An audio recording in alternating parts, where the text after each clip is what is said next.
নিজের প্রিয়জনকে অন্যজনের সাথে দেখার ভাগ্য আমার শত্রুরও না হোক। সে কথা কি জীবন, তুই দেখবি এই পৃথিবীতে আমি মনে করি সবচেয়ে খারাপ কষ্টের মুহূর্তের সময় হইলাম নিজের ভালোবাসার মানুষটারে অন্য কারোর সাথে দেখা। মানে এই ফিলিংসটা এরকম একটা ফিলিংস, তুই না পারতাস কিছু কইবার, না পারতাস সইবার। মানে তুই তোর এতটা ভালোবাসস, তারপর ওর বুঝাইবার পারস নাই। মানে যখন তুই হাইরা যাবি তখন হলাম জিনিসটা বুঝতে পারি। যখন তোর সামনে যা ঘুরবো তখন তোর মনে করতে মানে বাইসা থাকা মনে করতে মরার মতো। মানে তোর ভিতরে এতটাই কষ্ট লাগবো যে মানে ওই কষ্টটা একমাত্র তুই বা আমি বা যারা এই পরিস্থিতির শিকার হয়েছে একমাত্র ওরাই বুঝবো, তাছাড়া অন্য কেউ বুঝবো না। অন্যকের কাছে কইলে মনে করতে হাইসা খেলে নিয়ে নিবো, কইবো যে গেছে গেছে, কিন্তু যে পরিস্থিতির শিকার হয়েছে ওইলাম বুঝে জিনিসটা। মানে একটা মানুষ যখন একটা মানুষ অনেক ভালোবাসে, অনেক যত্ন করে ভালোবাসে। আর ভালোবাসা কি, ভালোবাসা মানে যত্ন নেওয়া, বুঝছ নাই?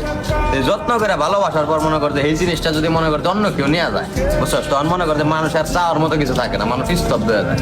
স্তব্ধ তো হয়, তার মধ্যে মনে করতে যদি দেখা যায় যে মানে ওই মানুষটা অন্য কেউ সাথে ঘুরে বা অন্য কেউ ভালোবাসে, তো নিজের কাছে মনে করতে এরকম একটা পরিস্থিতি মনে হয় যে শালার আমি ওরে মানে কোন দিক দিয়ে কম ভালোবাসছিলাম যে ও আমার ছেড়ে চলে গেল, বা ওর মাঝে কি পাইলো যে ওর লগেই ঘুরতেছে, মানে এরকম একটা ফিল হয়।